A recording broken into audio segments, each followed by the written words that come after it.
adotados tendo sido declarados justos por Deus. A adoção é um ato seu pelo qual ele faz com que os eleitos justificados se tornem membros de sua família. Algumas pessoas pensam que todo ser humano é um filho de Deus. Contra essa concepção errônea, a Bíblia ensina que, pelo contrário, todo não cristão é um filho do diabo. O campo é o mundo, e a boa semente são os filhos do reino. O joio são os filhos do maligno. Mateus 13:38. Então Jesus respondeu: Não fui eu que os escolhi, os 12? Todavia, um de vocês é um diabo. João 6:70. Vocês pertencem ao pai de vocês, o diabo, e querem realizar o desejo dele. Ele foi homicida desde o princípio e não se apegou à verdade, pois não há verdade nele. Quando mente, fala a sua própria língua, pois é mentiroso e pai da mentira. João 8:44. Filho do diabo e inimigo de tudo o que é justo.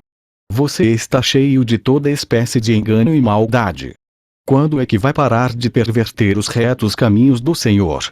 Atos 13:10. Aquele que pratica o pecado é do diabo, porque o diabo vem pecando desde o princípio.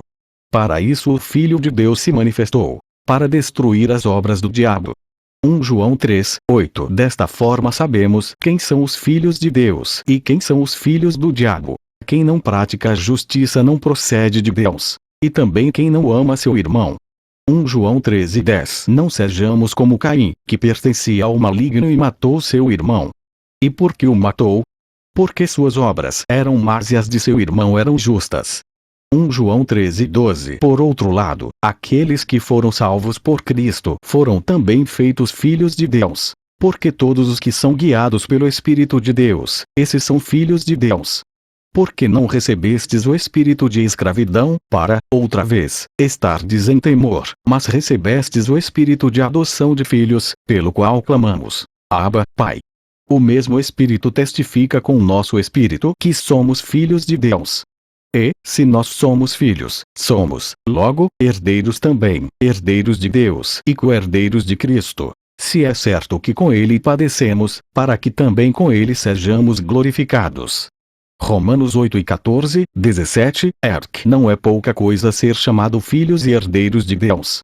Talvez essa doutrina tenha sido tão diluída e abusada nos círculos cristãos e no mundo que nós não estamos tão impressionados com ele quanto deveríamos estar.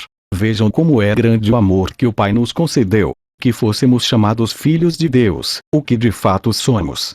Por isso o mundo não nos conhece, porque não o conheceu. 1 João 3:1.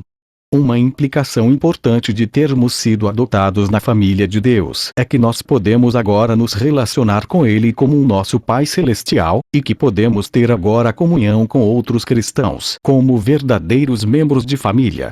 Na realidade, a união entre os cristãos deveria ser mais forte do que aquela que existe entre os membros de uma família natural. Nós fomos unidos pela vontade divina, pelo sangue de Cristo e por uma fé comum. A maioria das pessoas supõe que a Bíblia nos ensina a tratar os outros de uma forma imparcial. Por exemplo, não se deve dar um tratamento especial a um rico apenas porque ele é rico, Tiago 2:1-9. Contudo, a Bíblia não ensina que devemos tratar a todos da mesma maneira. Antes, nós temos que dar prioridade a certas pessoas. Portanto, enquanto temos oportunidade, façamos o bem a todos, especialmente aos da família da fé. Gálatas 6:10.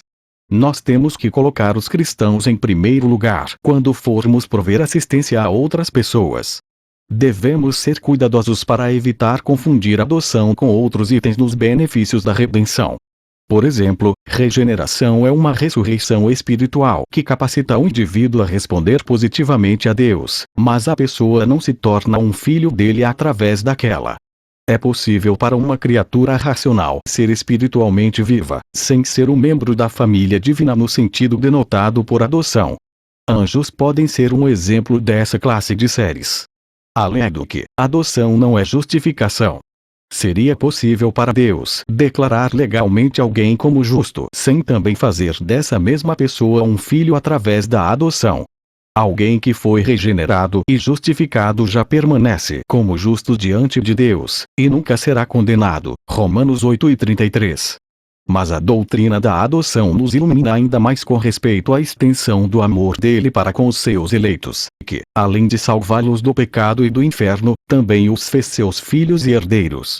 Vários itens nos benefícios da redenção têm sido distorcidos por algumas pessoas para denotar deificação. As doutrinas da regeneração e da glorificação são especialmente tendentes a serem abusadas. Um entendimento apropriado da adoção nos ajudará a evitar esse erro. Um pregador disse o seguinte: Pedro disse isso claramente. Ele disse: nós somos participantes da natureza divina. Essa natureza é a vida eterna em perfeição absoluta. E essa foi comunicada, injetada em seu espírito humano, e você a teve comunicada em si por Deus da mesma forma como você a comunicou a seu filho a natureza da humanidade. Esse filho não nasceu uma baleia. Ele nasceu um humano. Isso não é verdade? Bem, agora, você não tem um lado humano, tem? Você é um deles. Você não tem um Deus em você. Você é um.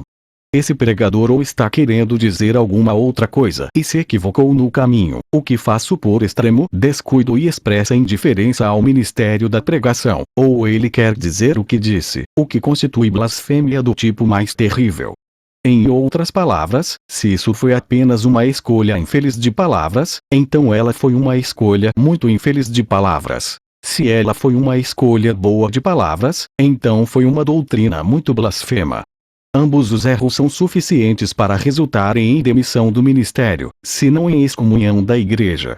Jesus é o unigênito de Deus, João 13,16. Veja também João 13,18, 1 João 4,9. Ele tem um lugar único diante de Deus e um relacionamento peculiar com Ele. Nós somos filhos adotados de Deus, e a regeneração não nos torna parte da Trindade.